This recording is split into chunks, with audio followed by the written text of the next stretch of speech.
My name is Sophia Cotton. I'm 22. I have a 1-year-old son. I'm a single mom. I make $7.50 an hour at McDonald's. Nothing.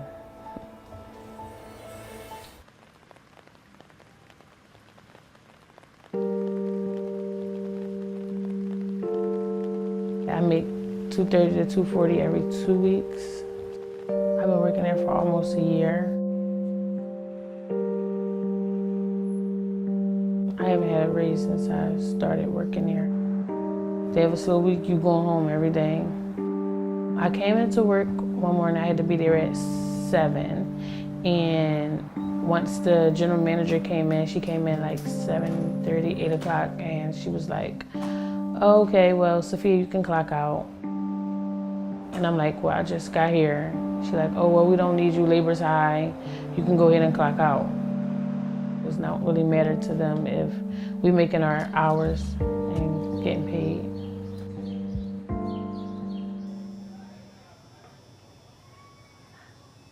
I got $261 in food stamps last month. Then they deducted it to $216.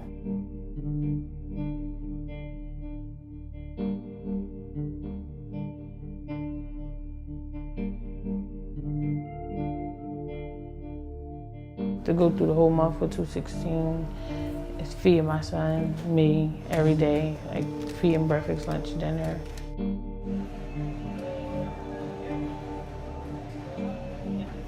So I'll buy like frozen foods that I can keep in the refrigerator, on the freezer. I don't buy fresh fruits and stuff like that because it's not guaranteed that it'll be eaten all. Make it stretch.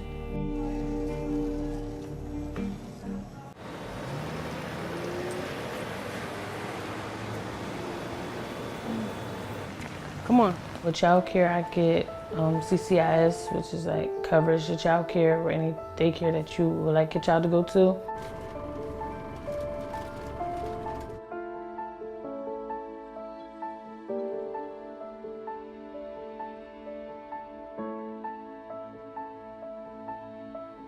I do pay a copayment for $10 a week.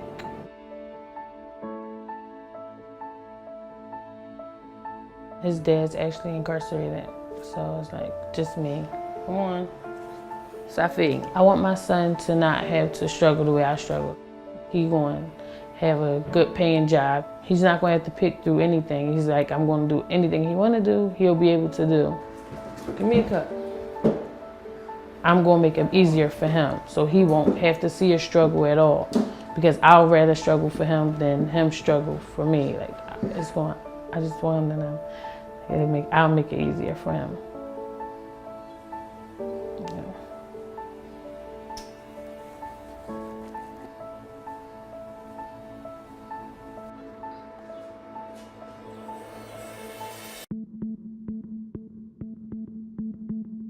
My number one always is to make sure that my rent is paid, so I make sure that we have somewhere to live.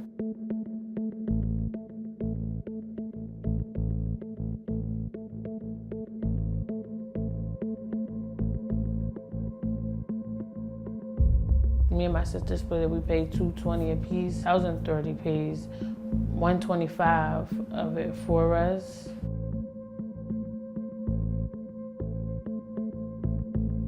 One of my checks was $238, and it was like the week that rent was due. So it was like I paid the rent. I had no other choice. But then I found myself borrowing and borrowing. So when my next check come, that's my check that I use like to get diapers, my son some clothes. Like that's the check that I use to get those things. So it's like I find myself breaking into that because I have to pay everybody back.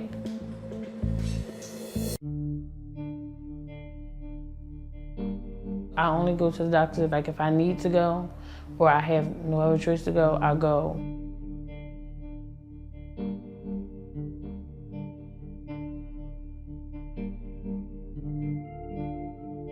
I needed a root canal for one of my back teeth, and it was like, well, you know, if you get a root canal, I think they told me it was like around $300 something, but they needed like a down payment. Like I couldn't either I had to pay the whole thing or put down like half down payment.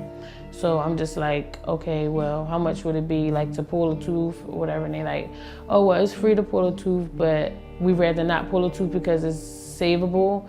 And then I'm like, well, I'd rather you pull it because it's like I can't pay for it, but it's bothering me and I don't want the pain, so I'd rather you just pull a tooth.